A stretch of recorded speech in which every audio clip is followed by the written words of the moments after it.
Karibu eHope TV.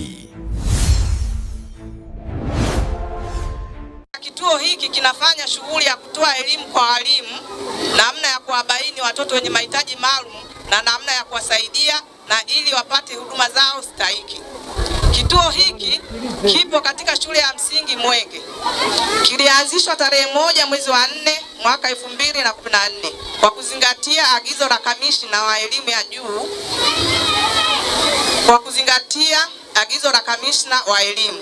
juu ya umuhimu wa kuwepo kwa vituo vitakavyotoa huduma ya upimaji wa watoto au wanafunzi wenye mahitaji maalum katika halmashauri 6 ikiwepo halmashauri ya jiji la Mbeya, ambacho kituo chetu kipo hapa katika shule ya msingi Mwenge.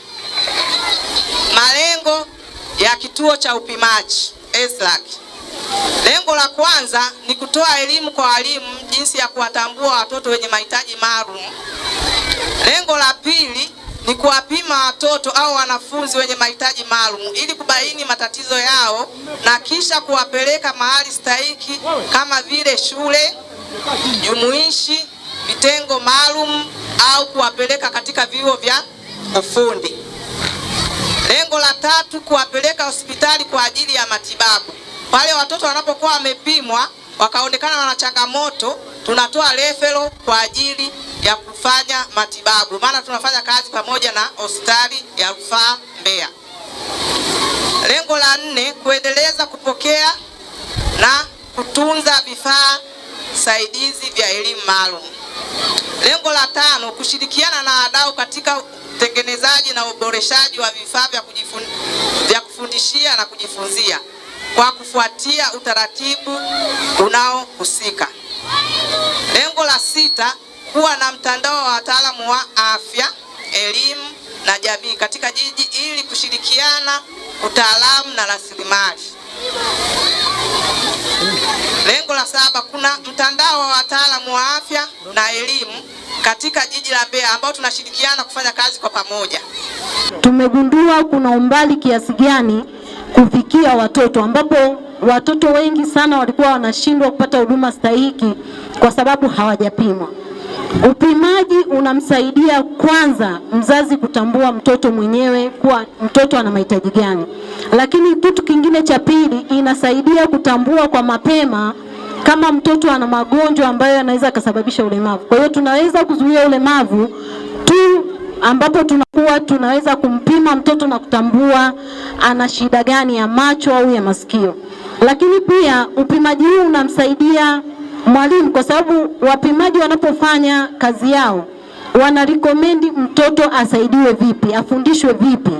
Kwa hiyo mtoto anapopelekwa shuleni tayari amefanywa upimaji, inasaidia kutambua kwa huyu mtoto ana mahitaji haya na anaweza akafundishwa kwa njia hii. Napenda kutoa mfano, mara nyingi mimi ni kati ya sasa hivi ni mtu mzima, ni kati ya watoto wa wakati huo ambao kwa sababu sikufanyiwa upimaji probably walimu wangu hawakuweza kujua nina dyscalculia. Dyscalculia ni difficulties with number. Kwenye ulemavu unaoonekana na usioonekana. Usioonekana mmoja wao ndio kama huo naotolea mfano mimi leo.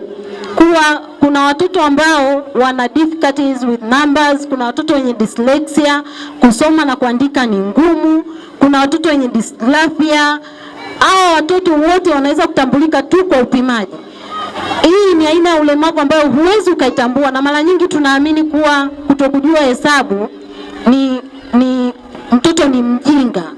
Lakini hii ni aina fulani ya ulemavu ambayo mwalimu akijua mapema anajua jinsi gani amsaidie mtoto katika upande wa hesabu. Lakini pia kwa wale watoto ambao wana dyslexia, akitambulika mapema kupitia vituo vyetu vya ESLAC, anaweza akasaidiwa kufundishwa na kupewa mitihani yote kwa olo, na akafanya mitihani kwa kuulizwa maswali na kurekodiwa, na huyu mtoto anaweza akafaulu vizuri sana na tukamfikisha mbali. Watoto wengi wanabaki nyuma kwa sababu hawajafanyiwa upimaji na kuwekewa huduma stahiki ambazo wanahitaji. Lakini pia upimaji huu unasaidia pia kwa ajili ya referral za kitabibu.